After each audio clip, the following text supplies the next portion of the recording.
Assalamualaikum warahmatullahi wabarakatuh.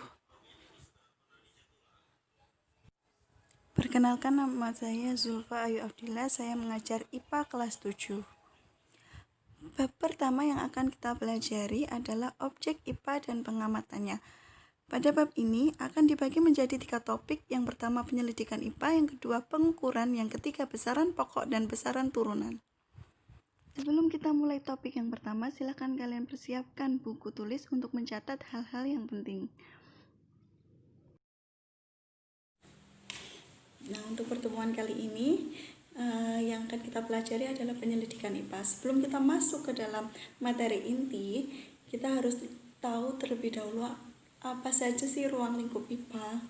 Nah, IPA itu kan kepanjangan dari ilmu pengetahuan alam. Berarti ya yang akan kita pelajari ya tidak jauh-jauh dari alam. Apa saja yang ada di alam? Yang ada di alam itu ya cuma ada 2, makhluk hidup dan lingkungannya.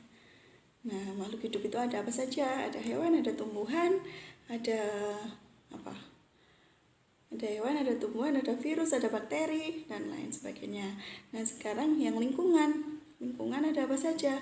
Ada tanah, udara, air.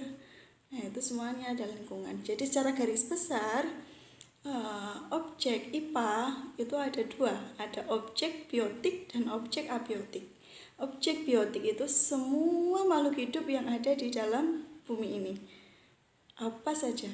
Nah, yang hidup itu disebut sebagai objek biotik. Sedangkan objek abiotik adalah lingkungan atau benda tak hidup yang mendukung objek biotik seperti air, tanah, udara yang seperti Ibu sebutkan tadi. Nah, sekarang coba kalian bayangkan, objek IPA kan sangat banyak. Hewan aja ada sangat banyak, tumbuhan ada banyak jenisnya. Nah, terus bagaimana cara kita bisa mengamati, menyelidiki, dan mengenali tentang objek-objek IPA tersebut? Nah, para ilmuwan zaman dahulu sudah membuat dan menyepakati sebuah metode atau cara untuk menyelesaikan masalah-masalah yang berkaitan erat dengan IPA. Metode tersebut disebut metode ilmiah. Jadi, metode ilmiah adalah cara-cara atau langkah-langkah yang digunakan oleh para ilmuwan untuk menyelesaikan suatu masalah keilmuan. Adapun langkah-langkah dalam metode ilmiah, yang pertama adalah melakukan observasi awal, yang kedua merumuskan masalah, yang ketiga merumuskan hipotesis, yang keempat melakukan eksperimen, yang kelima melakukan analisis hasil, yang keenam menarik kesimpulan.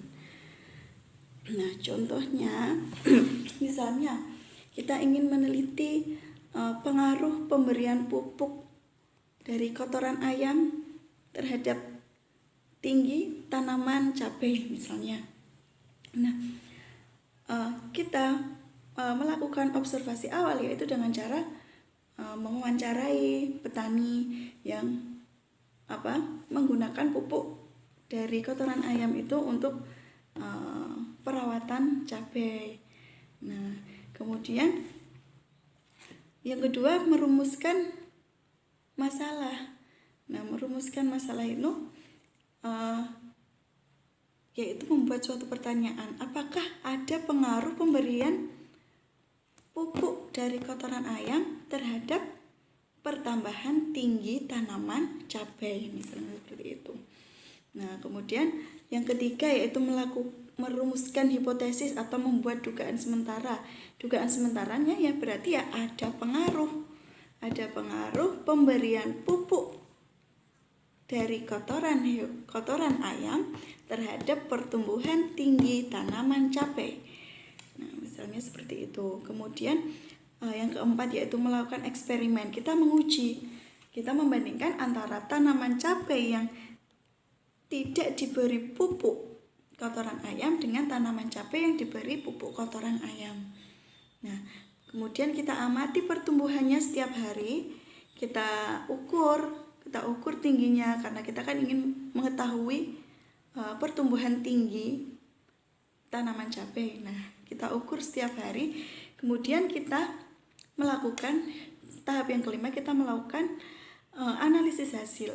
Nah, analisis hasil ternyata diperoleh tinggi tanaman cabai yang diberi pupuk kotoran hewan, yang diberi pupuk kotoran hewan itu lebih cepat pertumbuhannya atau lebih tinggi pertumbuhannya dibandingkan tanaman cabai yang tidak diberi pupuk kotoran ayam tadi. Nah, kemudian tahap yang terakhir yaitu menarik kesimpulan. Berarti kesimpulannya pupuk dari kotoran ayam itu berpengaruh terhadap pertumbuhan tinggi tanaman cabai. Contohnya seperti itu. Bisa dipahami? Nah, sebagai catatan penting, langkah-langkah dalam metode ilmiah itu harus dilakukan secara berurutan.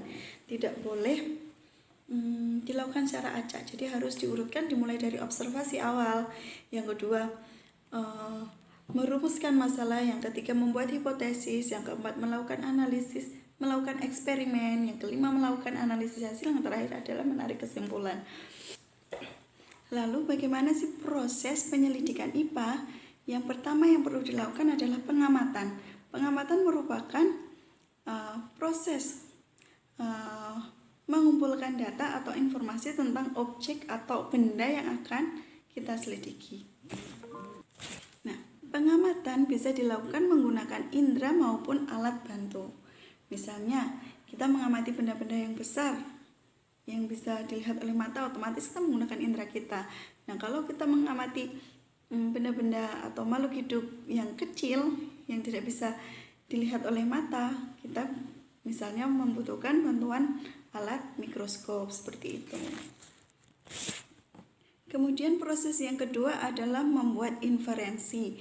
Membuat inferensi itu adalah merumuskan penjelasan berdasarkan data atau informasi yang kita peroleh. Kemudian yang ketiga adalah mengkomunikasikan. Setelah kita berhasil mengetahui informasi atau meneliti objek yang kita amati tersebut, kita perlu mengkomunikasikan.